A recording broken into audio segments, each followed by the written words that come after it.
Once upon a time, there was a little boy named Timmy who lived in a small village surrounded by dense forests. Timmy was known for his vivid and terrifying dreams, and as he grew older, the nightmares only seemed to worsen.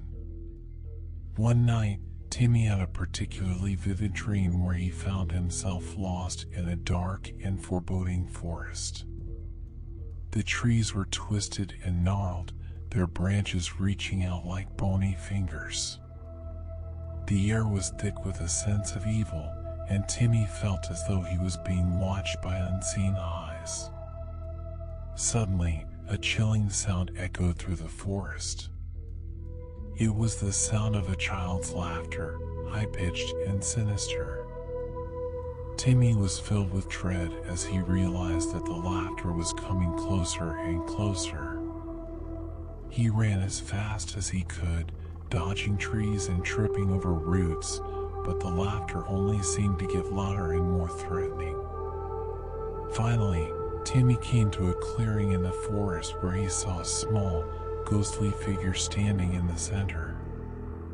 It was a child, but not like any child Timmy had ever seen before.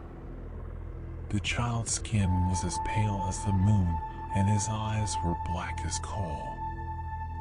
The child began to speak in a voice that was both childish and menacing. "Welcome to my forest, Timmy," the ghostly child said. "I have been waiting for you. You see, I was once like you, a lost and frightened child. But now I am the ruler of this forest, and I have been collecting souls to keep me company. And now, Timmy, it's your turn." With a piercing scream, the ghostly child lunged at Timmy, his hands outstretched. Timmy woke up in a cold sweat, his heart pounding in his chest. He tried to shake off the nightmare, but he couldn't shake the feeling that the ghostly child was still with him, lurking in the shadows of his room. For the next few nights, Timmy was plagued by the same nightmare, over and over again.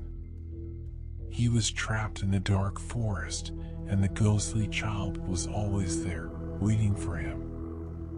Timmy began to feel as though he was losing his mind, and he was afraid to fall asleep. One night, as Timmy lay in bed, trying to keep his eyes open, he heard a whisper. "Timmy, come back to me. I miss you." It was the voice of the ghostly child, and this time it wasn't coming from within the dream.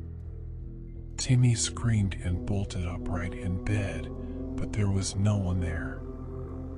He was alone in his room, but he couldn't shake the feeling that the ghostly child was still with him, haunting him. From that night on, Timmy was never the same. He was always looking over his shoulder, always feeling as though he was being watched. The ghostly child had taken hold of his soul, and Timmy was trapped in his nightmare forever. The villagers whispered about Timmy and his haunted dreams, and said